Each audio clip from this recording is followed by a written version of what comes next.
अस्सलामुअलैकुम, my name is हाफिज़ सज्जाद खिलजी। तो आज हम जो पढ़ने वाले हैं वो दिस, दैट एंड दोस।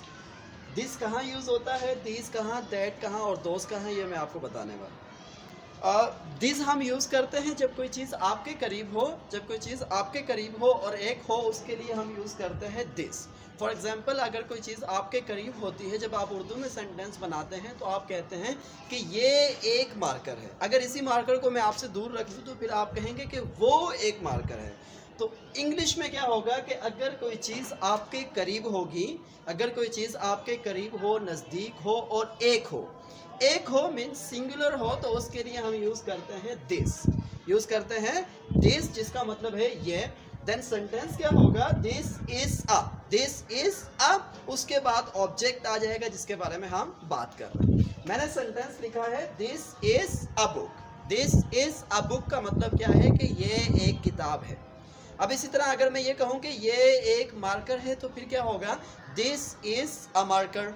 अगर जैसे घड़ी है, so then I will say that this is a watch, this is a computer, this is a laptop, तो this is a whiteboard. अगर कोई चीज़ आपके करीब हो, नज़दीक हो और एक हो तो उसके लिए हम यूज़ करेंगे दिस। और अब अगर कोई चीज़ नज़दीक तो हो लेकिन एक से ज़्यादा हो, एक ना हो, तो उसके लिए क्या यूज़ होगा, हम उसके लिए यूज़ करेंगे दिस का मतलब है कि ये, लेकिन एक से ज़्यादा के लिए।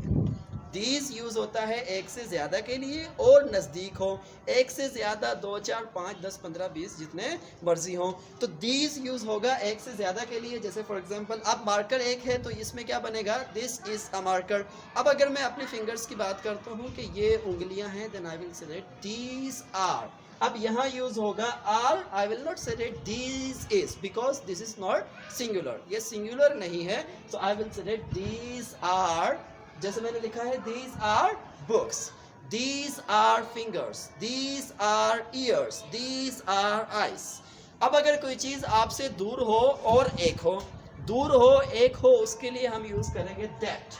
नज़दीक हो, एक हो दिस, दूर हो, एक हो तो दैट के साथ यूज़ होगा is. That is a mobile phone, that is for example that is a saver, that is a computer, that is a boy.